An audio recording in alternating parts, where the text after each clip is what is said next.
I'm Lena Jones. This is group 6. I'm Kayla Cox. Stacy Hancock. Oh, sorry. Go ahead. Yeah, Stacy Hancock. And I'm Lakin Guthrie. And I will actually be doing my speech first. So, here we go. I'm just going to read it off. Okay. Abuse is an attack that likely takes place every day. Addressing and resolving something like domestic violence or abuse is extremely difficult, as there are fears for a continuation or an increase of violence when one seeks out help. Abuse can be separated as physical, mental, or emotional abuse. A person is battered every 15 seconds in America by a spouse or a cohabitator or father, or other adult. 2 to 4 million American women are abused each year. Knowing this information, I hope we can clearly see that abuse in the home is rampant and there needs to be a change. This has become a part of many victims' daily life. Along with adults being affected, this also impacts children as they witness the abuse or even become victims of the abuse. Nearly 1/2 of men who abuse their female partners also abuse their children. 222 children in 2010 in the state of Texas died from child abuse and neglect.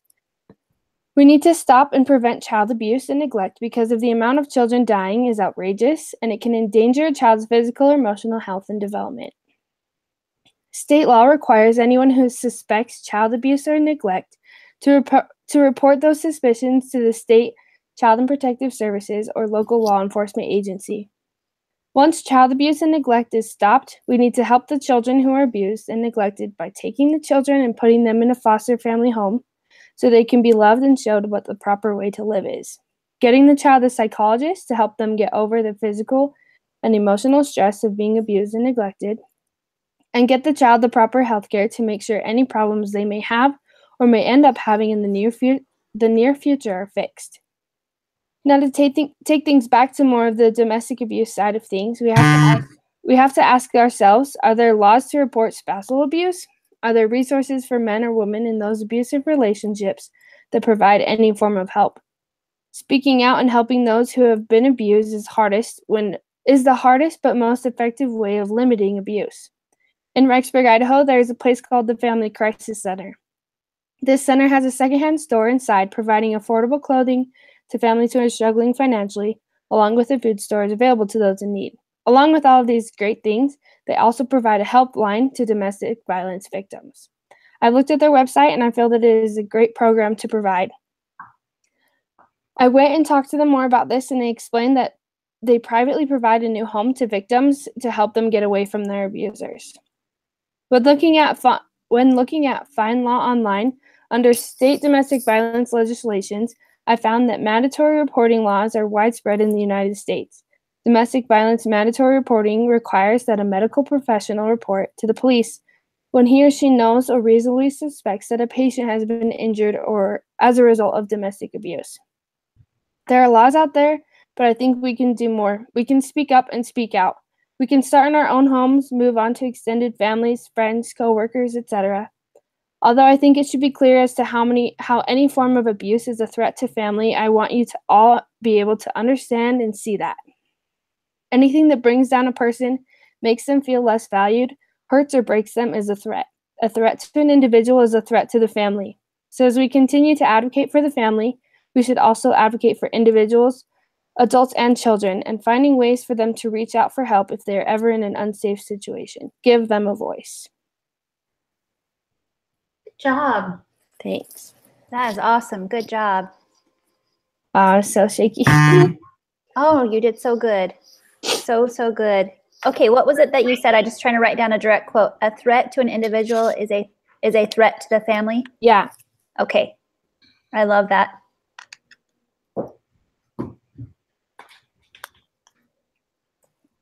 So now I guess we just open up for questions and answers? Conversation? Okay, I have a question. So you said that to help them, you could put them in foster care, right? Mm-hmm. Do you know what the statistics are on abuse in foster care? Because I feel like I've heard a lot of abuse stories from foster care. Actually, I don't know, but I do agree with you that there are situations where children are still abused in foster homes, which I think foster care is another thing that should probably be addressed somewhere, of like making sure that people who are fostering children are providing a safe place, because these children aren't just only coming to these homes because their parents died, but because I think that's like the first thing people think of, but they're coming from homes that their parents were abusing them, abusing drugs, they were unstable. And so, I mean, I don't know the statistics on that of children who were in foster homes who were abused, but Yeah, no, that's a great answer.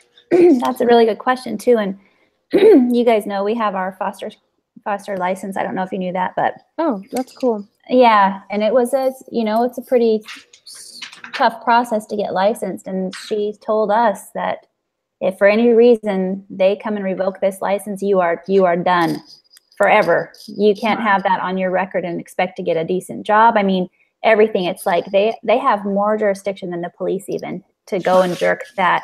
Wow. To jerk your foster care license. So I know for one thing, I can just say for this part of Alaska, they are so overloaded with cases that there's not enough agents to work the cases. So I'm pretty sure there's a lot of things that happen that they aren't getting reported, or they're not checking. They just don't have the manpower. It's sad. But yeah, there's a lot of people in our ward that foster, and they watch really closely. Like if there was a child that showed up to visit her mom, she had a beanie on because it's winter and cold, and her hair was all disheveled when she went in, so that the mom reported the foster care parent as being neglectful because her hair was a mess, and it was because she had worn a hat. So I mean, there's certain things, like you can get in trouble for a lot of things that you haven't done, and I don't know. There's a lot of loopholes. It's sad. I'm glad that they have that, though. They'll take them immediately out of the home. You get a call anytime, 24 hours a day, and say you need to come pick up this child that's been at the hospital because they are getting, what do you call it? They kind of like wash them down and stuff. If they've been in a drug home, they can be contaminated with marijuana or whatever. So yeah, there's a lot of different things that they'll just take them for any reason, and they go with nothing, show up to your house in the middle of the night and need a place to stay. So it's a good system, but it needs help. Mm-hmm. What was the name of the place that you went and saw in Rexburg? That's so cool. It's called the Family Crisis Center. Okay. Actually, one of my favorite things about their website, so you go on their website and it pops up with something and it says like, there's a safe button on here if you need to use it. It doesn't clear your browsing history, but it takes you to another random site. It takes you to like some new site. And so essentially, like if you were a victim and you were seeking out help, you found this site, you're on it, and your abuser walks in, you like takes 2 seconds, you click this button, and it takes you away from the page, because there was something that I said in there, just like there's a fear to report because they're afraid that it's going to continue and it's going to be severe, and they may feel that they don't have a voice or they won't be listened to. So the Family Crisis Center, it's awesome. That's really cool. I was shocked just like by your statistics in the beginning. Mm-hmm. It was every 15 seconds or something like that. I mean, that's horrific. Wow. Yeah. I have a question. What do you think, or did you find in your research, was the reason for abuse being such an epidemic in our society today? For abuse being such an epidemic? Uh-huh. It's so prevalent, Yeah. Honestly, I think from what I found, and from honestly what I've seen and experienced in my own life, just to give kind of like a little bit of a personal story, my mom and her siblings were abused mentally, physically, sexually, all down the line. And I've talked to my mom about this, and it goes up her family line. Like her mom was abused, and her mom's mom was abused, and it kept going up. And so like in talking to her, and I was like, how are we so lucky? And she said, I made a choice to break the chain. And she has a brother who has not broken the chain. And it's not as severe as maybe their situation was, especially because there are more laws than there were when my mom was growing up. But I think it's so on the research paper there was some articles and talking about like how there used to not be laws against like child labor laws and child abuse and things like that. Corporal punishment was they were all for it. And so I think when those laws changed, not all the people did. And so that carried down, and people, I think it's hard, but people don't break the chain. They don't decide like, I didn't like how my parents abused me, I'm not going to abuse my children. You know, it's kind of like how in Young Women's or in the elementary school, like we make the choice that we're not going to do that, or, you know, in the DARE program, I'm not going to do drugs. Like you make that choice now. I think it takes those people to make that choice now. That's a good point. It's like a learned behavior. Like they don't have another way to cope because that's what they've been taught. Yeah, it's exactly. It's the only thing they've ever known. Yeah. For generations, that's wow. Thank you. That was good. Thanks. I think, do you guys have any other questions? We've gotten to the 5 minutes if you don't. Yeah, I'm good. I think you did awesome. Okay. Thanks. Yeah, thank you. I bet you feel happy it's over. I do. Now I know why people go first. Yeah. Good talk. I can go next. Okay. I tried to find a great spot to do this because I'm on campus. So I'm worried someone's going to walk up the staircase and make a lot of noise, but I hope that does not happen. So we will see. Oh, I'm going to mute my thing. I keep forgetting. Okay. Okay. So my topic is abortion, and I'm actually really excited to hear your questions. I hope I can answer them because I did quite a bit of research before I did this. So let's see. Sorry, I lost my, okay. All right. I'm gonna set a timer for myself. All right. Think of your best friend, your spouse, or your closest sibling. They are amazing. Think of everything they have done. Think about all the wonderful moments you have had together. Now imagine they were never born, that they never existed, that their parents did not want them. Abortion takes the life away from thousands of humans each year. These babies never got the chance to live. Abortion affects our families and communities. Abortion is still a problem today. In 1973, the court ruling Roe v. Wade allowed abortion for any reason. Further abortion policies are decided by the state. Every state allows a judge to overrule the parental consent policy of parents, or so parents of minors do not have to find out about their abortion. Since Roe v. Wade, there have been a total of 60,069,971 abortions performed just in the United States alone. It is extremely difficult to understand the issue of abortion. The debate of whether abortion is a moral issue comes down to the starting point of human life. That sounds pretty simple, right? But society cannot come to an agreement of when human life actually starts. That is why the abortion debate is so heated and is such a difficult topic to address. How can we know if abortion is morally wrong or not? Let's look at the facts, what we know to be true about life inside and outside the mother's womb. When the sperm and egg unite, it produces a living cell or organism. A zygote has potential for life outside the womb. The heart starts beating only 6 weeks after the sperm and egg come together. Based on these facts, it's clear that right after conception, human life has developed. From the very first moment, cells are working together to create life. This process created our best friends and family members. It created us. This potential that a human being has in this life is unimaginable. Terminating this life, even at this early stage, would be morally wrong. This leads to an important question. Is it okay to have a law that goes against moral standards? If killing a human being outside of the womb is never okay unless a crime permits, then why is an innocent little zygote, embryo, or fetus okay to kill? A mother who kills her living child is sentenced to life in jail. However, a mother who kills her baby in the womb is in some states given state funding. Who gets more priority and value? Is it the mother or her baby? That does not seem fair, does it? An innocent little baby never gets to see the world, experience life, or explore the beauty of happiness because their mother made a mistake. You might be thinking, what if the mother was a victim of rape or abuse and it wasn't their mistake? It is important to understand that a quantitative study found that 74% of women having abortions simply do not want a baby to restrict their education, career, or family life. In fact, only 1% were victims of rape.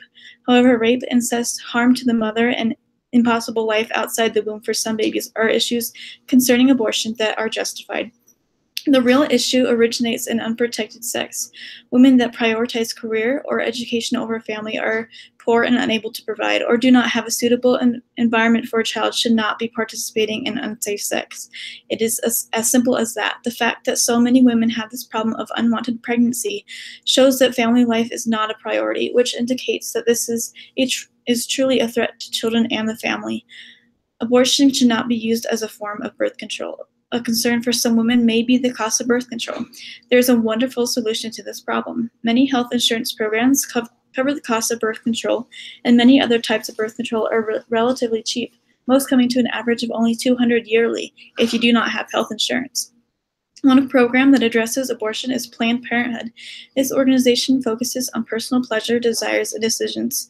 It focuses on sex education in school, thus replacing this education in the home. It addresses the importance of exploring our bodies and sexual pleasures, not specifically in marriage, and encourages abortion and emphasizes its safety and regular use. The website repeatedly uses the words, no judgment, your body, and it's normal. They grab their readers' attention by making them feel good, reminding them that they are not alone, and focusing solely on the mother and her wants. So what can we do? One promising statistic to mention is the declining rates of abortion. Let's continue to reduce these rates. Some states require that women have to receive an ultrasound before they choose to have an abortion. If we cannot influence the government to make abortion illegal, we can enforce other policies. For example, 24-hour waiting periods, parental consent, counseling, and ultrasounds can be required. These policies can help to bring awareness to the severity of the decision to obtain an abortion. We can bring awareness to the threat abortion brings to the family and to the world. We can emphasize family and the joy that comes from creating life. We can use technology to spread our knowledge of what we know about the growing baby inside a mother's womb. We can research to know more about the life that is being created. Finally, we can speak up for the sweet little babies that deserve the chance to experience life. Okay. Good job. I was 4 minutes and 53 seconds. Nice. That was awesome. Good job. Awesome. Can you hear me okay? I said good job, by the way. Did you hear me? Thank you. I know I was No, talking. I was like, oh, I'm muted. I know. Good job. That's a tough topic. Oh. I know. When it was over 60 million in the U.S. Do you know, like, since when? Since 1973. Oh my gosh. Yeah, That's quite a insane. bit. That number hurts me. Oh, it's terrible. Since 1973. Which Okay. brings me to my question, Kayla. Mhm. What made you choose this topic? I originally had chosen the topic of technology, and I thought that was really interesting because I am pretty into technology, but I just had my baby 4 months ago, and so it's kind of in my heart. I kind of have I'm very passionate about it, and so I decided that abortion would be something I'd be interested in, and I actually have been enjoying the research and everything about it, and so I'm very, very into the topic, and that's why I chose to do it, because I have my little baby. I was going to bring her and show her on the screen to make it more persuasive. I love it. Well, that's kind of why I asked, because I thought you were very invested in it while you were reading your speech. So I thought that was great. Yeah, no problem. Question, do you remember also, did you see that video? It was early in the semester where they showed abortion was being presented to a panel in legislature, and they were trying to ask the Planned Parenthood people a question. And do you remember that at all? Because I remember being shocked. That was so hard to watch. It was because they would not answer the question. They blatantly asked, okay, so if you're trying to kill this baby, say it doesn't die, what do you do? And they were like, well, we can't answer that. They're like, well, why can't you I don't know that? the answer to that. Yeah, they were very unprepared. Yeah, they didn't want to even talk about it or answer it because it just sounds horrible. Like you just can't make that sound in any way ethical. Yeah. Yeah. And that's really what they were getting at. But she was just like, I'm not a doctor. I can't answer that. I'm like, wow. Which did not persuade me in any way. No, Oh I'm my like, gosh. you get this. It's horrible. This ever again. So anyway. Do they have anything like, is there anything in the school systems or anything? I guess it's up to the state level, right? Are they going into schools and teaching them about safe sex? They are. I Okay. actually remember sex education becoming a thing when I was in middle school, high school.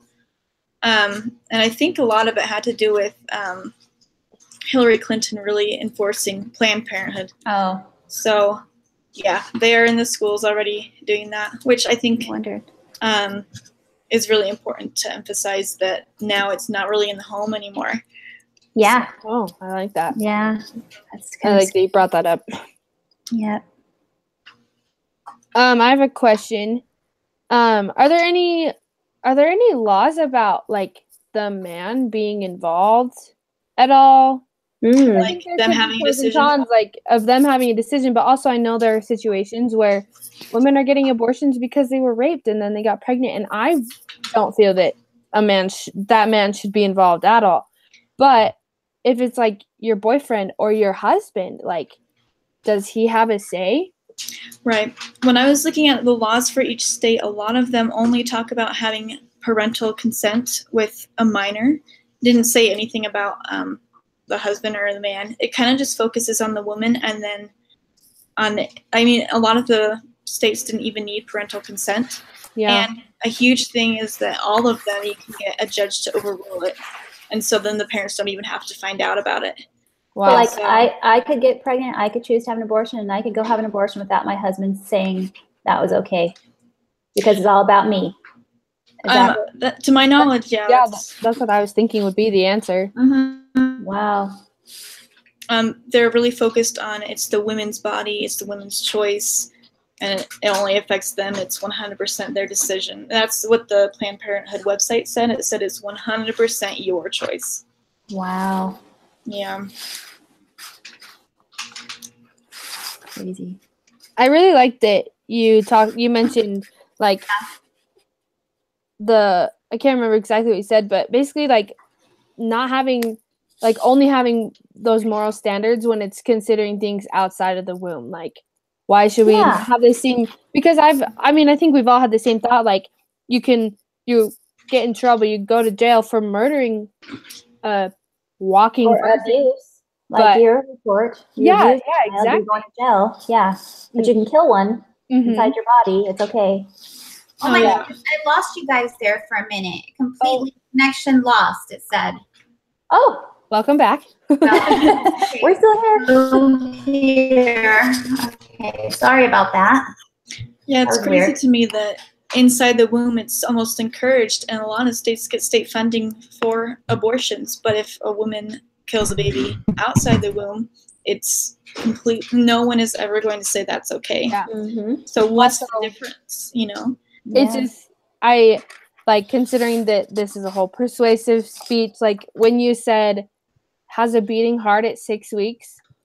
6 weeks. Like, and you know how people are like, oh, my baby's the size of a cantaloupe or whatever. Like, exactly. Yeah. And so, like, that just, like, I don't know. I would almost say, like, I felt the spirit of, like, they have a spirit. They have a body. Their heart is beating. Why would you do that?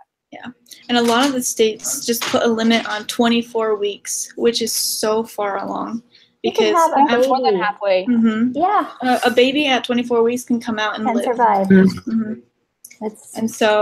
And after 20 weeks, most people know what they're having. Like, that's a human being. I don't know how anyone can argue for the fact that that's not. It's just awful. Good job. Super good job. Welcome. Okay, anyone have any other questions? I think my time is up. Good. I'm good. That was awesome. Right. Good job. Thank you. Good job. Want to go next, Lena? Or you? Sure. I can go. Okay. My threat was fatherhood, a fundamental role.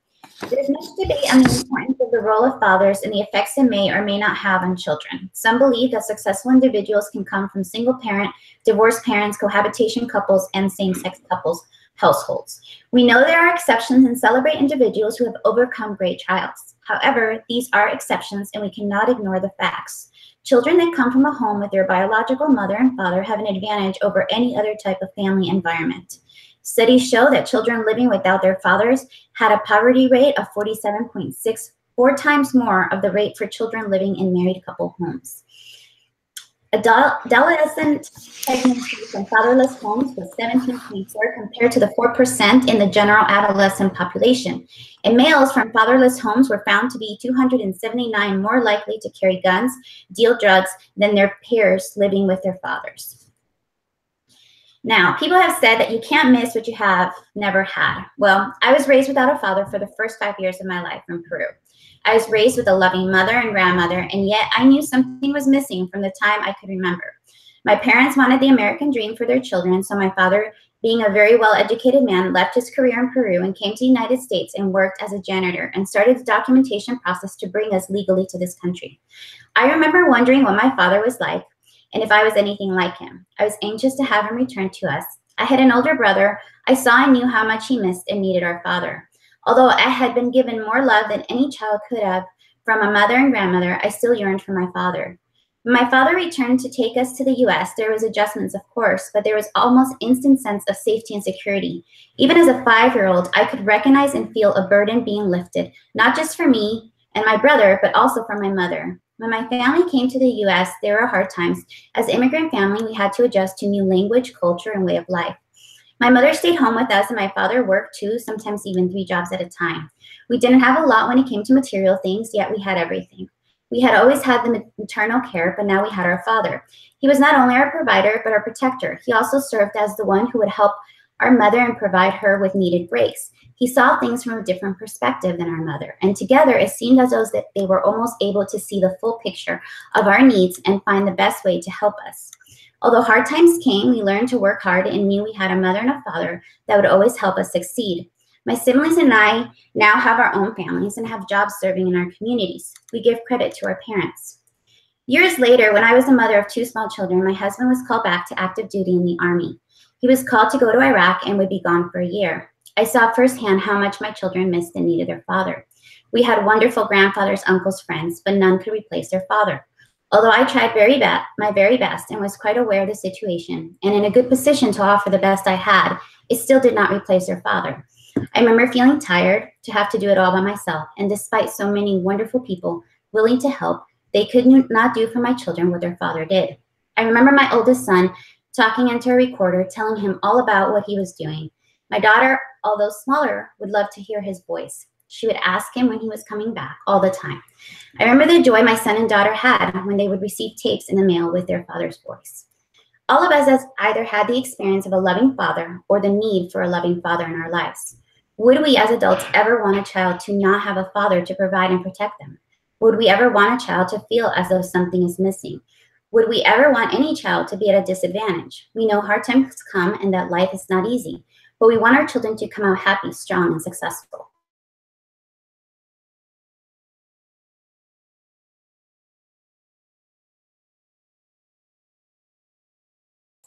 So we respect.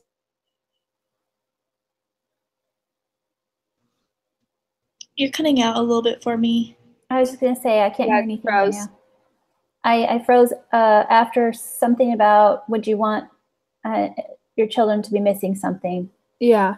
That's. She might still be frozen. I don't know if she. Yeah. Respect all family units. Daughters. Guys, can you hear me? We can hear you now. Yeah, you Are cut you out for a little bit. Okay, where did I cut out at? Cut out right after you said, would you want a child to be missing something? Okay, here we go. Okay. Thank you. Would we ever want a child to feel as though something is missing? Would we ever want any child to be at a disadvantage? We know hard times come and that life is not easy, but we want our children to come out happy and strong and successful. So we respect all family units, but fathers can't be replaced. We need fathers to be examples to their sons of what it is to be a man, husband, and father. We need fathers to raise confident daughters that know how men should treat them. For all of us who have had fathers or have yearned for a father, we need to never minimize or disregard the role a father is in a child's life. Okay, I'm done. Can you guys hear me okay? You're good. Okay. Yes. I'm like talking like, oh, they can't hear me. Doesn't look any different. Oh wait, it does. I don't know if Stacy's talking to us, but she's muted. It's like sign language. No. Yeah, I love it. So good. I was like, her mouth is moving, but we can't hear Yeah, her. sorry. Good job, Lena. Let's see. Oh, it does. You did a great Questions? They're all- I just want to write down the statistics again. It was 47%. The poverty was 47% more for fatherless. Is that what you said? 47.6% more, yeah. Were you able to find anything that was like policies or whatever to help prevent this, or to help people that do have fatherless homes? That's an interesting process. You know, as I was looking at all of this, and it's like, how do you prevent someone from being fatherless? And it's like, well, you get married when you have children. I know, right? That really is why marriage needs to be protected, because it ensures that the child will have a mother and a father. The chances are the child will have a mother more likely than a father. But by marriage, you're really securing and protecting those children from them.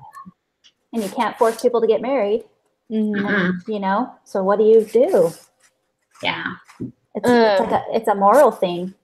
You can't really put, you know? Mm-hmm. How do you force a dad to stand up and do his, you know? What do you Just call it? oh, sorry, go. No, go ahead.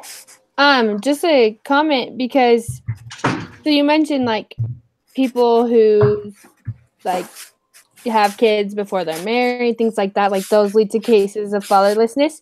But in your personal experience, it was a little different, and like with your own father and with your husband, like leaving to active duty.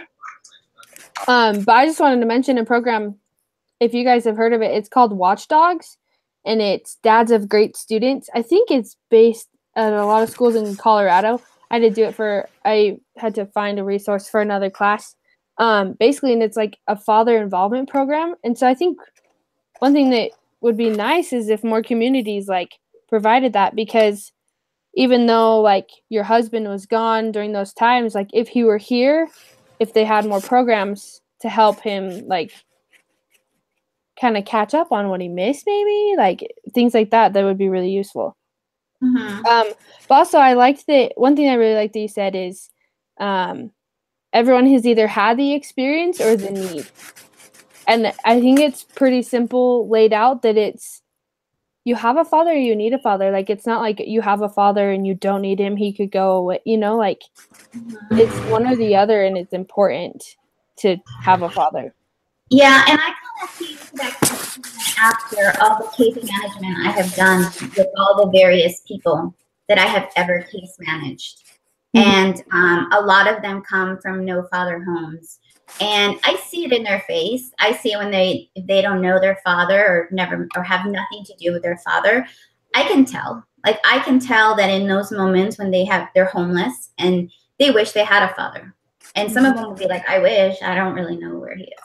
Wow. You know? That's heartbreaking. So at some point in someone's life, you do wish you had a father. Even if it's like, you know, bail you out of something, whatever. Yeah.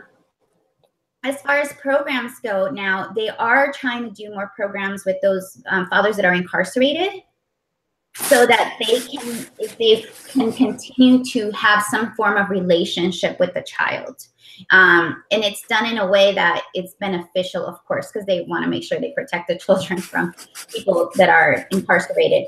But they're trying to do that. They're trying to provide some different programs. Different agencies are involved in doing that, whether it's just through like letters or it's through like a safe site or however they're going to do it. They are looking into that, and people are doing it more and more, just providing those things for them. Because I'm sure there are some people who love their children and they're behind bars. You know, not every criminal just, you know, they love their kids too, and they have made poor choices. But I think Right. that's really, I think like the church does a really good job of,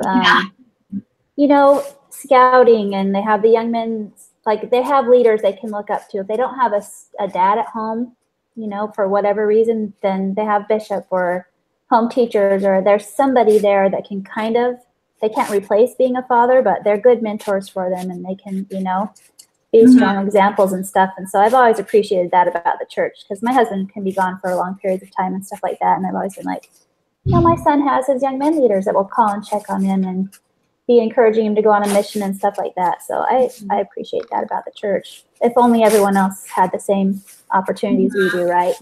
Right. Yeah. I lost my question. Let me think. I think it was basically like what is the way that we can encourage fathers to be present, to want to be in their child's lives, and to recognize that their absence isn't just affecting themselves. Like they're like, oh, I'm not there, I don't have that support of my family. Like, how do we encourage them and inform them that it's important for them to be there?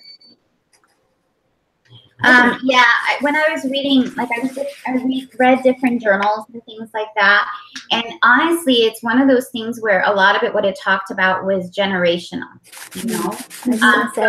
Somebody without a father is more likely to not be a present father, because they're like, well, I didn't have a father, whatever, kind of thing. They get that hardened look to it. And another part to this is the relationship with the mother of the child. Sometimes people will get divorced and then after having a child, and that's what ends up happening. They don't want to be a part of the child's life. There's too much friction between couples sometimes, and that deters that. So really, it boils down to just people and their choices. I mean, there's not really anything specific that, as I was reading different things, there wasn't one specific thing. It was just all these little, like Stacy said, a lot of this is just like morals, and you can't make people stay married. You can't people understand, they don't believe in marriage. They don't believe in marriage. You're not going to make them get married. Yeah. You can't, you know what I mean? People think they can have babies outside of marriage. That's their, they feel that's their right. So what do you do? And the list goes on of all those things, those morals. But I will say this too, as I was reading different things and laws, and one of the things was the no-fault divorce. It really did make a difference on our society after that happened. Divorce did raise considerably, and so there is something to be said that law does add to culture of society. And so that's why I think it really is important to make sure we vote and make sure we exercise our right to protect the family, and to not make it so easy for people to just have babies and not think much of it. Make them be responsible. At least if these fathers aren't going to be hands-on, they at least need to be, financially responsible for their children. Am I echoing to you guys too, or is it just me? Yes. Yeah, you are. An echo? I don't know why. That'll be fun, my whole entire speech. You get to hear it. It hasn't been doing it until just barely. Yeah. Okay, hopefully it won't. Good job. Everybody's done such a good job. So I just wanted to quickly add, I looked up the father's consent to abortion after you asked, because I was actually really curious and hoped that I gave you the right answer. And it says, if a man's pregnant partner seeks to have an abortion, the father's consent isn't legally required. A woman may choose to terminate a pregnancy against the objections of the father. And further down it says, where does it say this? The Supreme Court addressed this question in Planned Parenthood versus Casey and found that the father does not have a legal right to be notified of an abortion. So he does not have any legal rights to an abortion. And so that brings me to your topic of fatherhood. Why do they not think that he's an important part? He's half of that baby. Something with society. It's just kind of line of the threat of like, we're not going to fight for you to be present, and we're not going to fight for you to be required to have a say in an abortion. You just don't matter. You're just a sperm donor or something. Exactly. It's just kind of the feminine idea that women can do everything. We don't need men. And it's not true. they might not even know that these women are pregnant and they're going out and having their babies aborted, you know? It's completely unfair. Thank you, guys. Good job, Thank Lena. you. Good job. You guys ready for mine? Let me just get it up here. Okay. In the early morning on February 2nd, 2018, my husband left our home in Wasilla, Alaska, to travel the 5 hours north to Fairbanks to attend the federal court sentencing of child pornography producer and distributor Christopher Davis. As the only special agent for the Department of Homeland Security's Homeland Security Investigations over child pornography for the state of Alaska, this was a case that had dominated his workload for over a year, and he wanted to see justice served. Davis was sentenced to 35 years. We have a responsibility to protect the most vulnerable in our society, said U.S. Attorney Schroeder. The 35-year sentence issued today by Judge Beislein first and foremost will protect Alaskan children from this predator. Moreover, it sends a strong signal to the community that dedicated law enforcement officers, like the HSI agents in this case, are working countless hours to track down and prosecute child sex offenders. Davis and his girlfriend ran a daycare out of their home, and the children they watched were their victims. The youngest victim on film was 6 months old. We could discuss the vile particulars of this case, but what I wish to address today is the fact that Davis was not naturally sexually attracted to children. According to the interviews my husband had with him, he was raised by decent parents with no history of molestation in his own childhood, and his attraction to children was a result of the progression of pornography. It is also noted with this case that Davis's pornography addiction would also progress into the sexual abuse of animals. Ethan Renault, a recovering addict, has said in regards to child offenders, these men did not wake up one day and decide to molest the innocent. Nearly every case began with a pornography addiction. But sin has a bottomless stomach. It will eventually tire of digital images and want to move on to more tangible outlets. At least some men convicted of sexual abuse say that child pornography from the internet fueled their urges.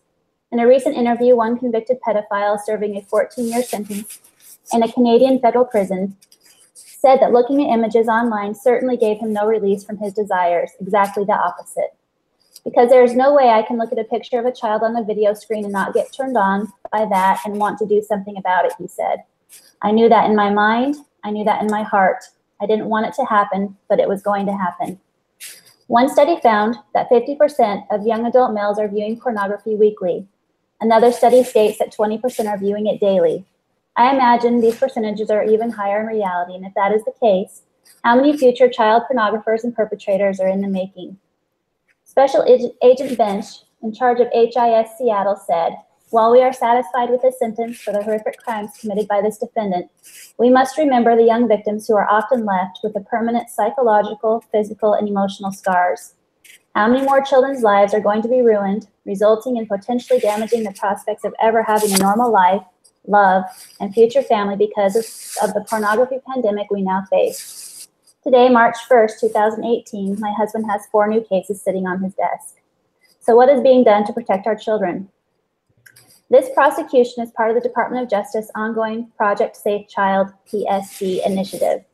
In May 2006, Department of Justice launched PSC, a nationwide initiative designed to protect our children from online exploitation and abuse.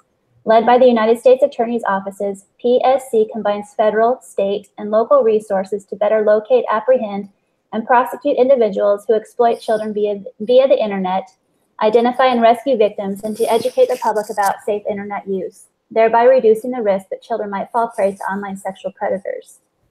To quote my special agent Hancock, internet policing is done, but there is too much.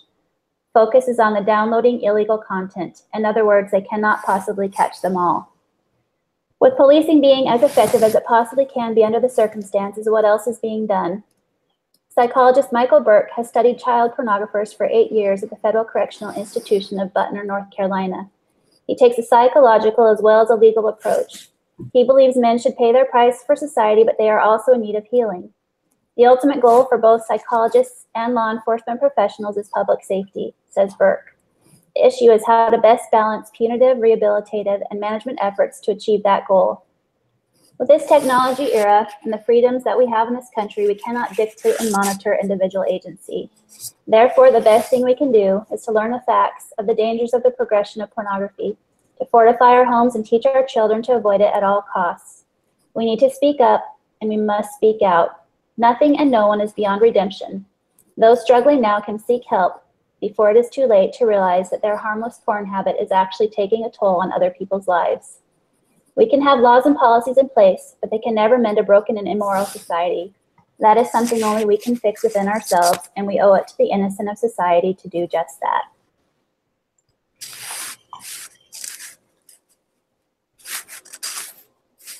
Awesome job. Thanks. Just write a couple things. So did you say that it started with 6-month-olds? 6-month-olds? In this case. That is insane to me. And I think that was a really good thing to add because that caught my attention fast. Yeah. They have books. These child pornographers have books that they send to each other on how to have these specific sex acts with these newborn babies. Oh my That is God. insane. Yep. And it's child pornography. He said he hasn't arrested one person that didn't have it start with pornography. They're not naturally attracted to sexually attracted to children. None of them have been.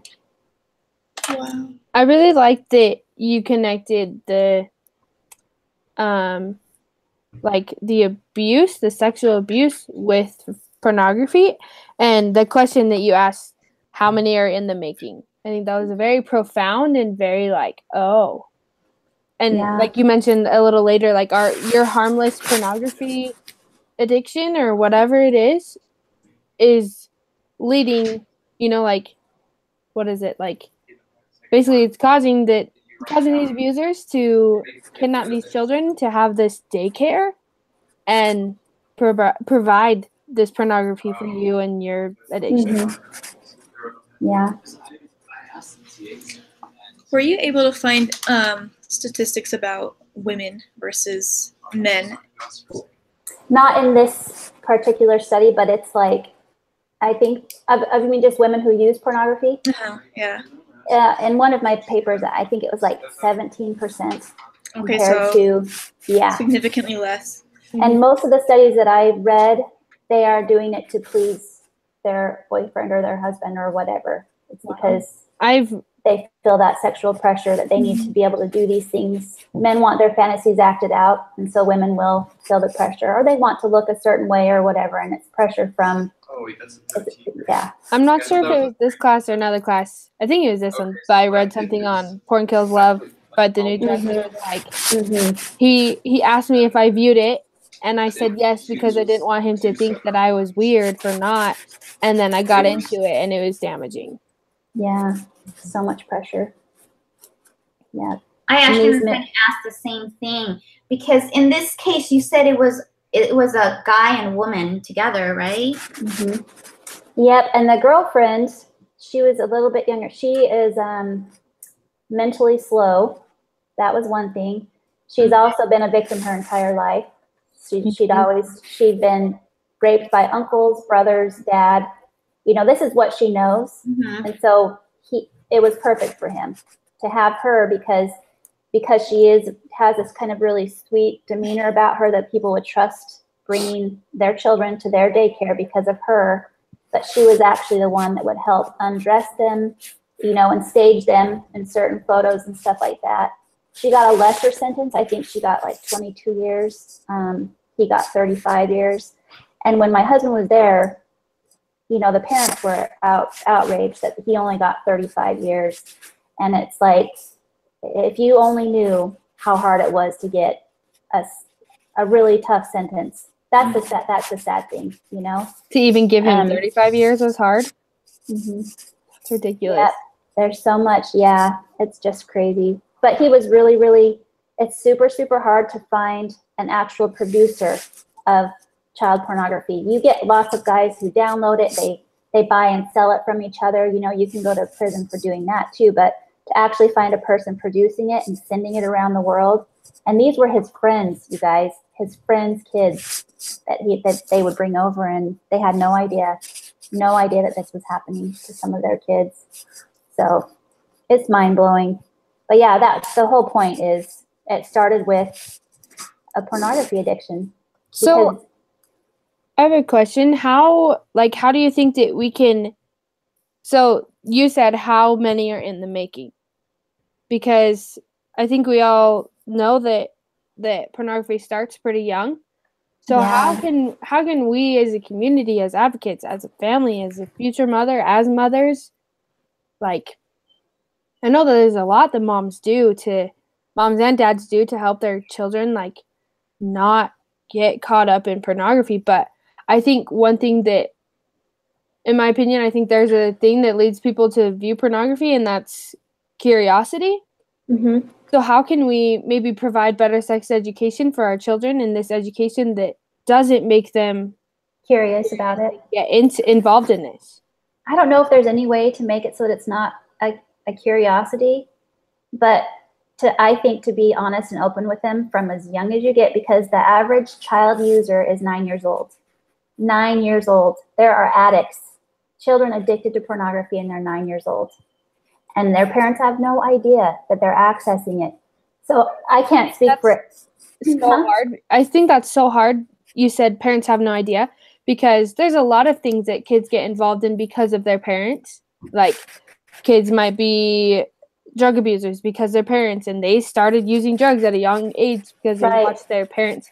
But I think pornography is something that, although there are addictions that probably come because of their parents, but I think it's more common that their parents, like you said, have no idea and don't have the same thing. It's just really, really, you can get, I mean, I don't know about every family, but just to have these open, honest conversations, and you need to get the facts. It's not just about being curious anymore. It's not just about exploring your sexuality, maybe learning some new things, all these different excuses that people have, but they have to get the facts of how dangerous it is. And we're the first generation in history that has scientific data to prove that it rewires your brain and it changes the way that you think. Like, we have this information and we need to use it and empower our kids so that they understand that they're dealing with fire. I mean, it is very, very dangerous to tamper with it at all. I mean, it's not like every single person that views it is going to have these problems and become but are you going to be willing to play Russian roulette that you might be that one person that it triggers something? I mean, we can't afford to mess with it at all. But yeah, we have a router, and we have our phones as parents. We have our phones, and we can control every device in the house. We can see who's online when. We can see what websites have been accessed. We can block apps. We can block. I mean, so we have as safe as we can, but sure, someday they're going to leave the house and they're going to have their agency to be able to look at any website that they want. And are we doing our job well enough so that they understand that they don't go there looking for information? I have a question. So my parents talk to me about, like, don't view bad things, blah, blah, blah. But I don't think my parents ever talked to me about pornography. Mine didn't either, because it wasn't around. It was like, have you talked to your kids about pornography? Well, we've had lots of conversations, mostly because of what their dad deals with. Like, from the very beginning, like, we haven't trusted. We don't do sleepovers. I mean, we have this is what we see. These are people. There's a member of the church even in Anchorage that was just arrested for this. I mean, it's just, I don't trust anyone with my kids. That's it. So from the time they've been really tiny, it was like, we have very, very frank conversations about it, and they know. I don't think you're doing your kids any favors by sugarcoating anything. Yeah, I think these days you can't. I think that's a big thing that I've talked to this with roommates and different people about, almost the lack of sex education, and because they say, I feel like that's almost a taboo topic. Like, you don't view it, you don't talk about it, but I think it needs to be talked about to educate about the dangers and avoiding it. It is. It's almost like the less you talk about it, the more secretive, the more whatever it is, the more curious you are going to be about it, and you're going to want to go. Yeah, I fully agree. It's really hard. I mean, to avoid it. I've already said to I'm like, I know you've already seen something. I know it, because if you have access to the internet, something's popped up, either an advertisement or whatever. You're not going to be held accountable for what pops up on your screen. You're accountable for what you do with what you've seen. And I've said, I mean, yeah, it's so hard. I don't know how they can handle it. I wish that there was some way to make it illegal. I mean, it's just, but how? Yeah. And even this case, like, the only reason, because the United States, we are so protected from law enforcement, you know, from infringement of law enforcement, that he never would have gotten this case except for these images ended up in Australia.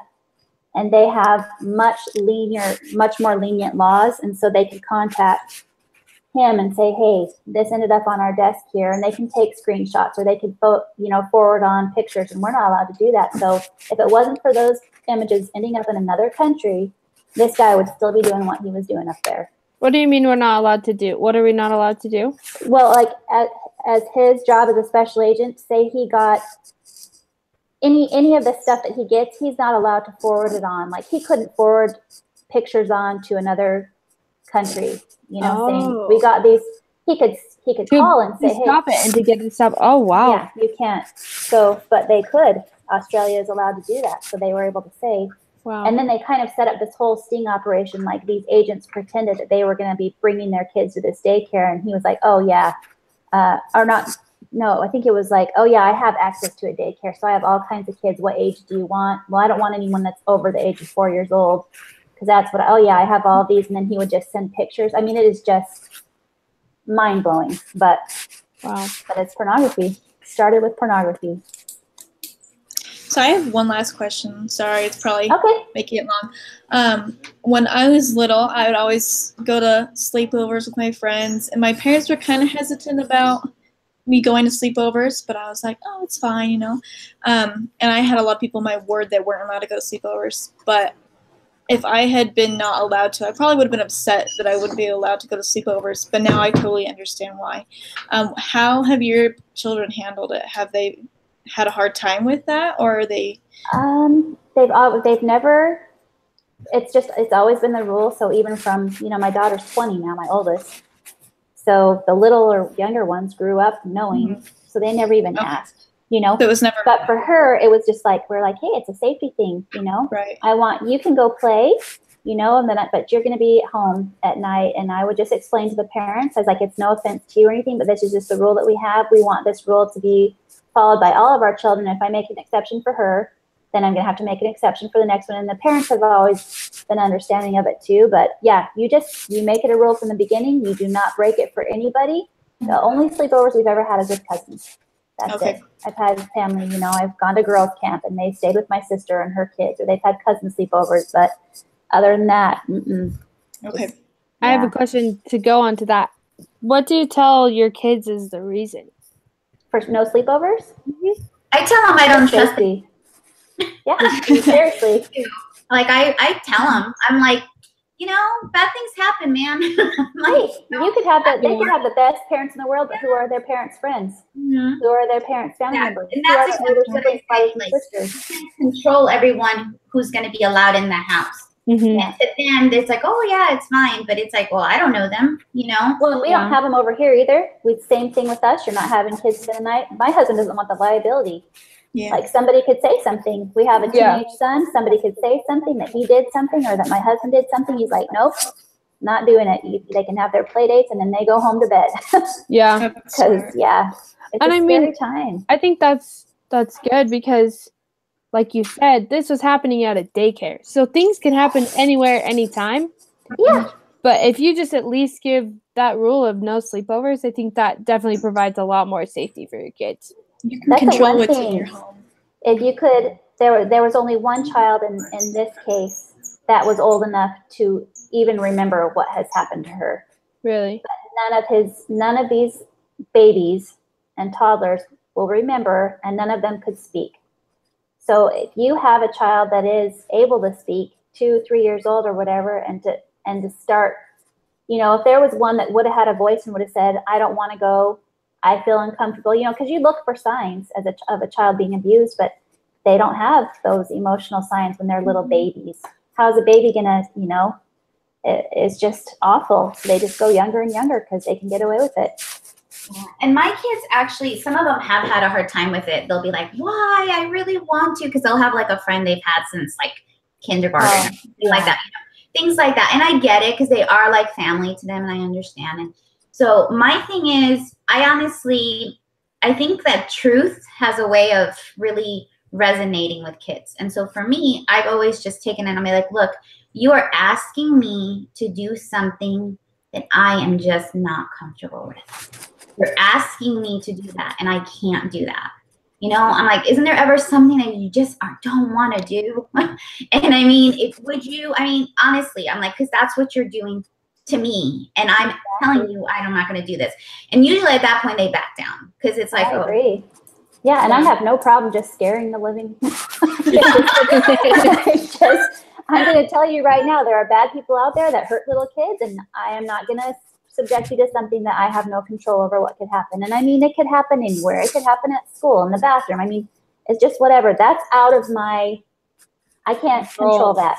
I can control when you're home and when you're not home and what happens, what I can control. And the rest of the time, you just have to constantly have open communication. Make sure that they're comfortable talking to you, because how hard would it be to have somebody hurt you and then go tell your mom, or that somebody showed you pornographic images or whatever? How do you have to be able to talk to them. And you explaining these things to them, being honest, I feel that encourages them to do the same with you. Yeah. To be honest and be open. I mean, each child is different, but I think, I don't know, my mom didn't really tell us why we couldn't have sleepovers for a long time, and I don't think I found out until I was and I was able to have sleepovers with my best friend, but even then she was hesitant sometimes. But she would say if I have a bad feeling about this night, even though it's the same person, I have the right to say no, and we were on terms with that. But I didn't know that she was sexually abused until I was probably 14, and that better explained to me why she didn't want me to go. And so she would have told you would have been more I get it. Mm-hmm. Yeah. It's really good. Yeah. I don't know, guys. It's an overwhelming. Yeah. It's just overwhelming. Yeah. The pornography thing is just. That's why they have so many. Elizabeth Smart, how they took this little girl out of her bed. It's just unbelievable. Yeah, it's just horrifying. It really is. It is. But a lot of it, I just can't even say how much of it goes back to that pornography, because you just cannot. It's like that inmate said, you can't look at it and not be turned on and not want to do something. Mm-hmm. And it's like the normal stuff, maybe it started out with just, wow, these chicks are hot or whatever. And then it ends up that doesn't do it for you anymore. So you have to keep getting deeper and deeper into these different levels of really vile and disgusting things to get that high. And that's why it's a cycle. It's really, really perverted sexual things, and then it's children, and then it's animals. That's the cycle of progression. Well, and I think we've talked about this before, but there's the serial killer. I can't remember if it's Ted Bundy. I think it's Ted Bundy. Yeah, and he said that it started with pornography, because it gets to a point. I like that you mentioned it gets to a point where what's online can't fulfill your desires, your passions. You don't want the digital stuff anymore. Give me something I can touch. Exactly. Yeah. Yep. It's just playing with fire. And I know so many people. I even have friends. I have a lot of non-member friends, and they watch it with their husbands. It's just this really great, relationship enhancing thing, and they have the best sex life ever because they view pornography together and all this stuff. And I'm like, you guys are nuts. They don't know. And so I love Fight the New Drug. I even got myself a t-shirt. I am like, yeah, good for you. I've been telling my daughter, and she says it's really bad on campus even. That she even has roommates that talk about they watch stuff, for their boyfriends and everything. Yeah. Oh my gosh. It's unreal. She's like, just because it's a church school, Mom. And I was like, wow, you wear that t-shirt. Get the facts. They're hurting. Yeah. They're hurting other people by watching it. That's what they need to understand. Even if they aren't affected by it, they're hurting other people. I really like the take that Porn Kills Love took on that, was that you viewing this is increasing sex trafficking. Yes. Yes. Because, it could be this is just me. I'm just hurting myself. Like, no. Every time you click that link or every time you click that button, you are They're fueling. saying, oh, okay, people are watching this. Let's go get more. It's And just that's awful. heartbreaking. Yeah. Anyway. Good job, everyone. Yeah, everybody, good job. It's well Yes. worth going over our time for. I loved it. Awesome. Do we need to submit the written thing by tonight? I don't know.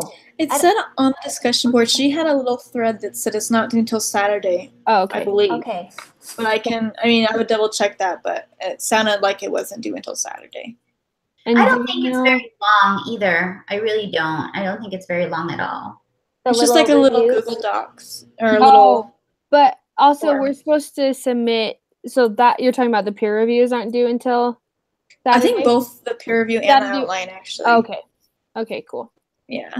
The what line? The outline? So we're Yeah, supposed Like so you're supposed to submit our submit essay the that we- speech. The speech. And then Yeah. the reference page for it because she's gonna grade our APA format. Okay. So what do we do? Okay, so we fill one of these out for each one of us, put in the Gmail address. That means that we are seeing how we scored each other. Are these going to be emailed to us? I don't. Yeah. Oh, they are. Yeah, she wanted to make sure that they come back to us so we know Okay. how we did, Okay. I guess. Yeah, just be honest, guys. If there's anything I missed, that's how I improve, right? I'm not Yeah. going to get better if anyone says, that was perfect. Yeah, right. Nice. I agree. So, You ever anyway, you're like, oh, I don't want to hear mean things, but then people only say nice things. you don't learn. I think I was doing this singing, like I got chosen in my choir to sing in front of this like adjudicator, and she was gonna, like help me with my singing. I worked so hard for it. All she did was compliment my lipstick color, my blush. She's like, this is great performance makeup. And I was like, Tell me about my voice. tell me about my voice. So, guys, tell me about my speech. Don't compliment my bangs or whatever. Like, Even though they do look really good. They look do really look good. Thanks. Yeah, That's funny. be real. Good job, everybody. Yeah, thank you, everyone. Awesome. Thank you. I will put the link on once we're done here. Oh, good. Thank you. I'll put that on there. Okay. Okay, awesome. Thank you, guys. Have a Thank good you. rest of your week and weekend, everyone. You too. You too. Bye. Bye.